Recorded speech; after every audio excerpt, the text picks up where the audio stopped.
Mi nombre es Elena Vargas. En la familia de mi marido, rara vez me llaman por mi nombre. Para ellos soy simplemente la callada. La mujer que no alza la voz en la mesa. La esposa que entra y sale de las reuniones familiares sin aportar nada. Le preguntan a mi marido por su trabajo, a mi hermana por su hija, incluso a mis primos por sus vacaciones. Pero cuando se trata de mí, silencio como si no existiera. A veces me pregunto si es más fácil para ellos creer que no soy nadie. Así no tienen que preguntar a dónde desaparezco durante semanas. No tienen que cuestionar por qué nunca comparto historias o porque mis ojos siempre escanean la sala en lugar de unirse a la risa. Quizás sea mejor así. Mejor que piensen que soy solo una sombra en el fondo. Porque si supieran la verdad, lo que he hecho, lo que he visto, no se reirían. No me mirarían igual. Aquella noche en la fiesta de ascenso de mi cuñado, me quedé callada como siempre. Pero algo en el aire cambió y antes de que terminara la noche, mi silencio se haría añicos. Me senté allí, todavía sosteniendo mi vaso de agua, la condensación humedeciendo mis dedos. La risa de la fiesta de ascenso de mi cuñado aún resonaba en mis oídos, pero mi mente se había ido a otra parte. Momentos como estos no eran nuevos para mí. Eran rutina. En la familia de los García, siempre había sido la sombra. La esposa educada que sonreía en los momentos adecuados, asentía cuando le hablaban y sabía su lugar al final de la mesa. Para ellos, no era más que la chica callada que se casó en su perfecto y pulido mundo. Veían a Javier, el marido de mi hermana, el oficial de la Marina condecorado, con medallas brillando en su pecho, y veían grandeza. Miraban a Ricardo, mi suegro, con sus trajes caros y su voz estruendosa, y veían autoridad. Luego sus ojos pasaban de largo como si fuera parte del papel pintado. Ricardo tenía una forma de hacer público su desdén.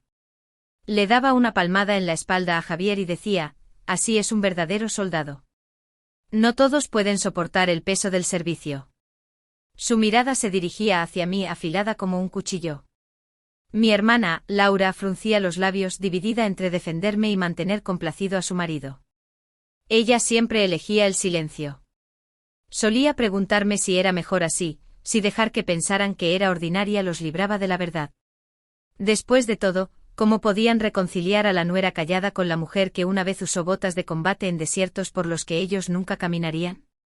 ¿Cómo podían entender lo que significaba desaparecer durante meses, vivir al borde de la muerte, llevar secretos más pesados que las medallas? Así que me quedé quieta, invisible, dejando que sus palabras se acumularan sobre mí como el polvo en los rincones de esa casa. Pero cada palabra, cada risa a mi costa, se clavaba más profundo, acumulándose en algo más oscuro. Pensaban que mi silencio era debilidad. Pensaban que no tenía nada que ofrecer. No podrían haberse equivocado más, porque el silencio era mi arma. Siempre lo había sido. Y un día, cuando fuera el momento oportuno, finalmente aprenderían quién era realmente y por qué había elegido mantener esa parte de mí enterrada en las sombras. La noche de la fiesta de ascenso de Javier aún perdura en mi mente, como una fotografía quemada por los bordes. La mansión de los García brillaba con una luz cálida, las lámparas de araña dispersando diamantes sobre el suelo de mármol. El aire olía a champán caro y madera pulida, un lujo que nunca sentí que me perteneciera. Hombres con impecables uniformes blancos de marina y trajes oscuros llenaban la sala, sus medallas brillando mientras se daban la mano y compartían historias de valor. La risa rodaba por la larga mesa en oleadas, fuerte y confiada, mientras yo me sentaba al final con nada más que un vaso de agua sudoroso frente a mí. Nadie me preguntó por mi vida. Ni a dónde había estado, ni qué había visto, ni siquiera por qué parecía desaparecer durante meses. Hablaban de Javier como si estuviera tallado en piedra y gloria. Mi yerno, Ricardo, se mantenía erguido, dando una palmada en la espalda a Javier como si acabara de salvar a toda la nación. Aquí hay un verdadero soldado, retumbó su voz orgullosa. No todos pueden llevar ese uniforme con honor. Sus ojos se posaron en mí cuando lo dijo, agudos y deliberados. Javier levantó su copa con una sonrisa socarrona, tirando de la comisura de sus labios. Y luego está Elena, dijo haciendo una pausa para crear efecto. Siempre por aquí cuando hay comida gratis. No distinguiría un rifle de un bate de béisbol. La mesa estalló, los tenedores chocaron contra los platos mientras tíos y primos reían más de lo que el chiste merecía. Incluso Laura, mi hermana, se sentó con una sonrisa demasiado forzada, sus ojos desviándose de los míos como si le avergonzara mi silencio. Forcé una pequeña sonrisa. Mi rostro no me delató, pero por dentro algo se quebró. La risa se enroscó a mi alrededor, apretándose más que el collar de perlas que Laura me había prestado, asfixiándome a su manera. Pensaron que me habían entendido, una chica callada, una nadie. Y quizás durante años les había dejado creer eso. Pero sentada allí con el pulso firme, mis ojos captando cada movimiento, cada detalle, me di cuenta de lo equivocados que estaban, porque yo había vivido otra vida. Una que ellos no podían imaginar, una que había enterrado profundamente. Y en ese momento, mientras la fiesta rugía a mi alrededor, supe que el silencio no duraría para siempre. Creí que podía tragarme la punzada de su risa, sellarla donde había enterrado todo lo demás, pero entonces lo vi. Estaba de pie cerca del final del salón de baile, mitad en la sombra, mitad en el brillo de una lámpara de araña. Mientras el resto de los invitados hacían tintinear sus copas y se inclinaban unos hacia otros para contar sus historias, él permanecía inquietantemente quieto, como una figura tallada en piedra. Todos los demás cambiaban el peso de un pie a otro, gesticulaban con copas de champán, se quitaban migas de sus uniformes. Pero él estaba fijo en su lugar, demasiado controlado, demasiado entrenado. Sus ojos seguían escaneando la sala, rápidos, de un lado a otro. No por curiosidad, no por aburrimiento, sino por cálculo. Y entonces lo vi. Su brazo izquierdo colgaba rígido a su costado, la tela de su chaqueta tirante de forma antinatural alrededor de algo oculto debajo. El metal brilló solo por un segundo bajo el puño. Se me secó la garganta, pero mi pulso no se aceleró. El entrenamiento no te permite entrar en pánico. Te obliga a notar, a medir. En otra vida había pasado noches interminables observando a hombres como él, aprendiendo a leer lo que otros nunca captaban. Un atisbo de tensión en la mandíbula. Una respiración contenida demasiado tiempo. El sutil rizo de los dedos alrededor de un arma oculta. Los García reían más fuerte, brindando por Javier como si fuera el único uniforme que importaba. Me quedé en mi silla, en silencio, pero mi cuerpo ya se estaba moviendo. Cada paso calculado, suave y visible. Para ellos, solo me estaba escabullendo a por más agua. Para mí, era memoria muscular. Años de entrenamiento encubierto presionando sobre mis hombros. Mi mirada nunca se apartó del desconocido. Cada movimiento de su mano era un reloj que marcaba el tiempo hacia algo que ninguno de ellos veía venir. Y fue entonces cuando supe que mi silencio me había protegido todos estos años. Pero esta noche el silencio por sí solo no sería suficiente, me levanté de mi silla como si me tirara un hilo invisible. La risa a mi alrededor se intensificó y crujió como estática en una radio vieja, pero para mis oídos era solo un rugido sordo, algo distante. Mis tacones resonaron contra el mármol, cada paso calculado, sin prisa, la forma en que nos enseñaron a movernos bajo fuego.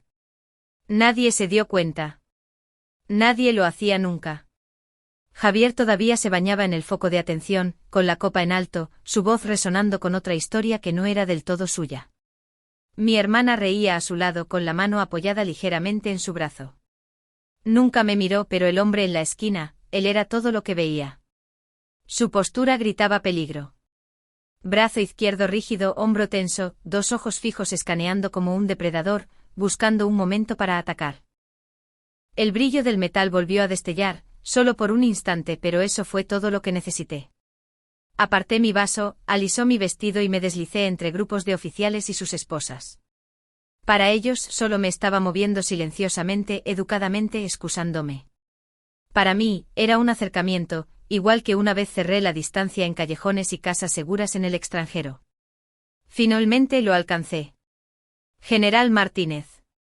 Su cabello blanco captaba la luz, sus medallas brillaban. Ni siquiera se había dado cuenta de mí. ¿Por qué lo haría? Para él, yo era solo otra esposa, otra sombra al borde de la sala. Me incliné lo suficientemente cerca como para que solo él pudiera oírme. Mi voz era firme, baja, cortando el aire como una cuchilla. Cuarto pilar, brazo izquierdo, listo para disparar. Él se congeló. Su risa murió a mitad de frase.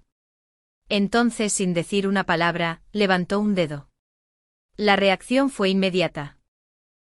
3 hombres de trajes oscuros se movieron como fantasmas desde los bordes de la sala, más rápido de lo que la mayoría podía seguir. En segundos tenían al desconocido inmovilizado, su arma cayendo inútilmente al suelo. ¡Jadeos! Una mujer gritó. Una copa de champán se deslizó y se hizo añicos, el sonido cortando el silencio que siguió. Retrocedí con las manos tranquilas a los costados.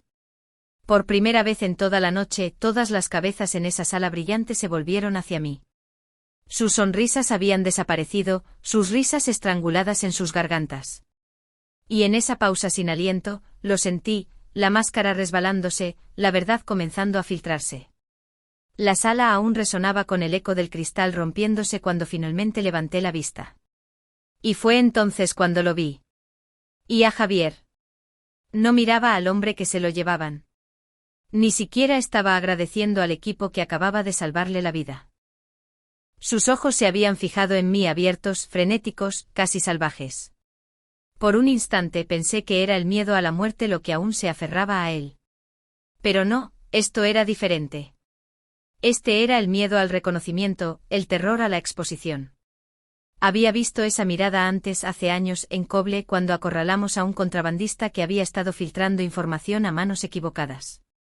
Esa misma mueca en la mandíbula, la forma en que sus labios se separaban, como si las palabras pudieran borrar la evidencia ya escrita en sus ojos. Mi estómago se revolvió.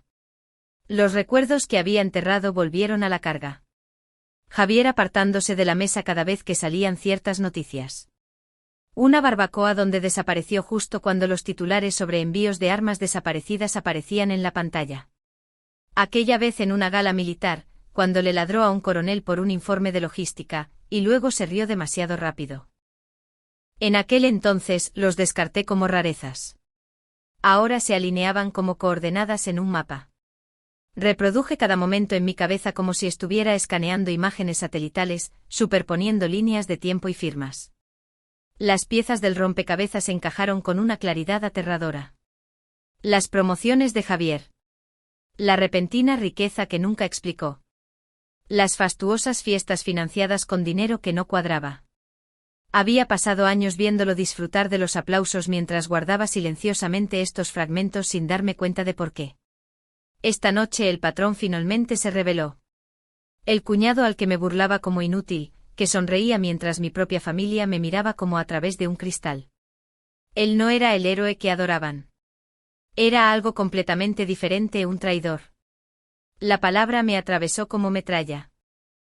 Se me cortó la respiración, pero mi rostro se mantuvo compuesto, porque ese era el otro regalo que el silencio me había dado, el control.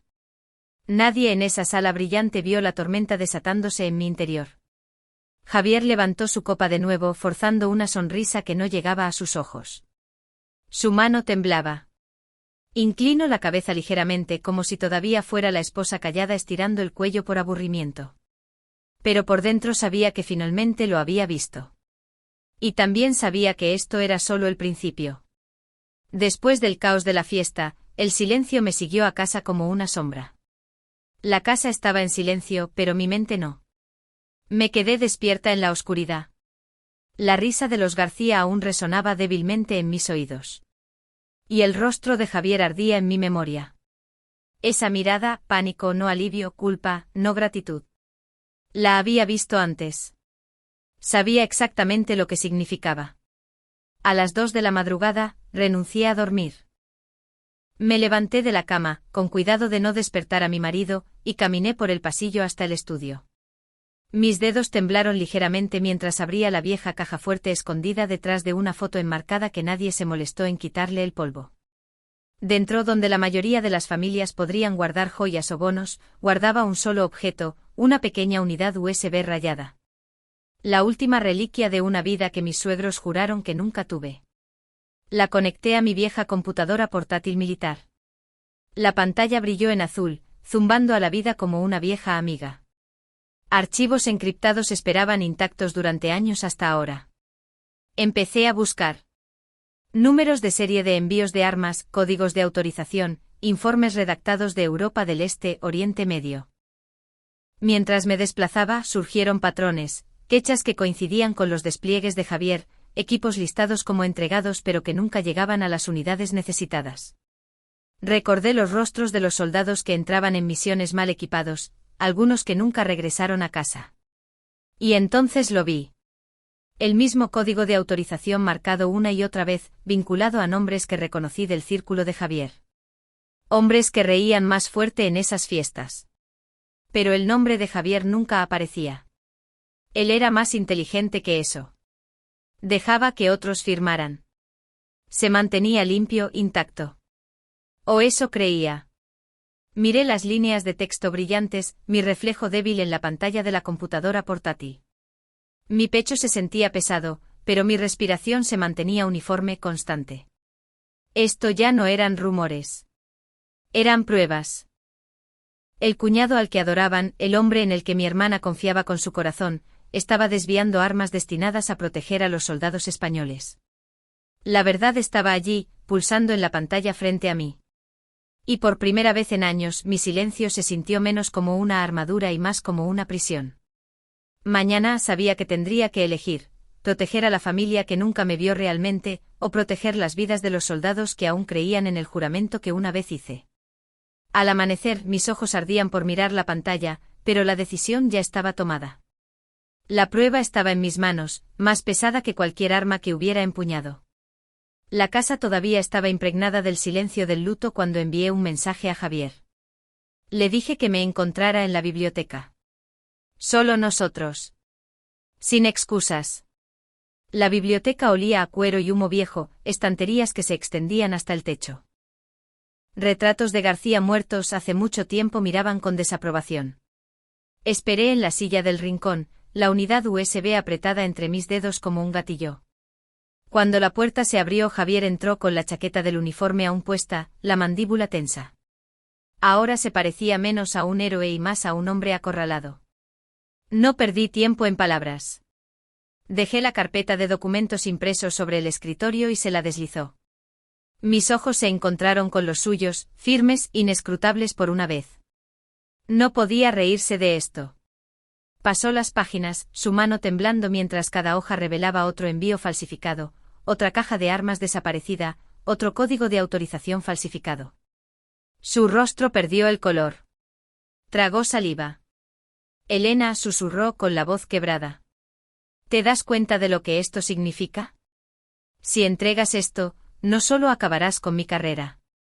Destruirás la vida de Laura, el futuro de mi hija, tu propia familia. No dije nada. En el silencio, los recuerdos volvieron corriendo. Jóvenes soldados agazapados en el polvo, esperando el apoyo aéreo que nunca llegó. Sus rostros, su miedo. El sonido de los disparos cuando los suministros prometidos nunca llegaron. El peso de su ausencia todavía oprime mi pecho cada noche. La voz de Javier se volvió desesperada. No se suponía que llegara tan lejos. Fueron favores al principio, solo un poco de aceite en los engranajes. Ya sabes cómo funciona el sistema. Por favor, no hagas esto. Esa palabra, por favor. La había oído antes de hombres que pensaban que suplicar podía borrar la sangre de sus manos. Nunca lo hizo. Cogí mi portátil sin apartar la vista. Unos pocos toques de teclado, un destello de código, y los archivos desaparecieron, transmitidos a través del canal seguro al que todavía tenía acceso. Entregados. La boca de Javier se abrió, su protesta congelada en el espeso aire de la biblioteca. Cerré el portátil con un clic suave. Por una vez, el silencio era mío. Mañana sería suyo. 2 días después, las paredes del nombre de los García se agrietaron. No estuve allí cuando sucedió, pero no necesitaba estarlo. La noticia se propagó más rápido que el humo. Durante una sesión informativa de estrategia en la base naval, llamaron a Javier. El general Martínez en persona entró flanqueado por agentes. Sin ceremonia, sin aviso, solo la orden tajante de ponerse de pie. Le quitaron el acceso a Javier en el acto. Su rostro perdió el color, igual que en la biblioteca. El marido de mi hermana, el hombre al que todos habían aclamado como un héroe, fue sacado esposado, sus medallas aún prendidas a su pecho como una cruel broma. El gran legado de los García se derrumbó en un solo momento de silencio. Ricardo, el patriarca, se tambaleó bajo el peso. Me dijeron que tuvieron que sacarlo, su orgullo hecho añicos más fuerte que cualquier cristal. Laura me llamó esa noche. Su voz estaba rota, temblando de dolor. Elena, ¿por qué? Lo has destruido todo. Nos has destruido a nosotros. Escuché. La dejé llorar, dejé que su ira se desbordara por la línea. Cuando finalmente se calló, hablé, mi voz tranquila, firme. La lealtad no es silencio ante la traición. No es proteger a alguien que vende vidas por medallas. No había nada más que añadir. Colgó sin decir una palabra. Pasaron semanas. Los periódicos lo llamaron escándalo, desgracia. La carrera de Javier había terminado. Su nombre borrado de las listas de honor que nunca mereció. Mi hermana se mudó de nuevo a casa de sus padres, llevando a su hija como un escudo. Nadie me pidió que la visitara. Nadie quería ver la cara que les recordaba lo que habían perdido. Entonces, una tarde gris, me encontré caminando por la costa con mi sobrina. El océano estaba inquieto, las olas subiendo y colapsando como un corazón que se negaba a calmarse. Ella me apretaba la mano con fuerza, sus pequeños dedos envolviendo los míos. La mayor parte del paseo no dijo nada, solo pateaba guijarros por el camino. Finalmente levantó la vista hacia mí, su voz apenas un susurro. Mamá dijo que hiciste algo difícil porque era lo correcto. Dice, eres fuerte. No supe qué responder. La fuerza nunca se sintió como una medalla para mí. Se sintió como cicatrices que nadie quería ver. Pero entonces ella apretó mi mano y añadió suavemente, no eres invisible, tía Elena. Simplemente escuchas mejor que nadie. Sentí que las palabras se hundían profundamente, silenciosas y firmes como un ancla en mares tormentosos. Por una vez mi silencio no se sintió como debilidad. Se sintió como paz. Y quizás por primera vez finalmente me vieron.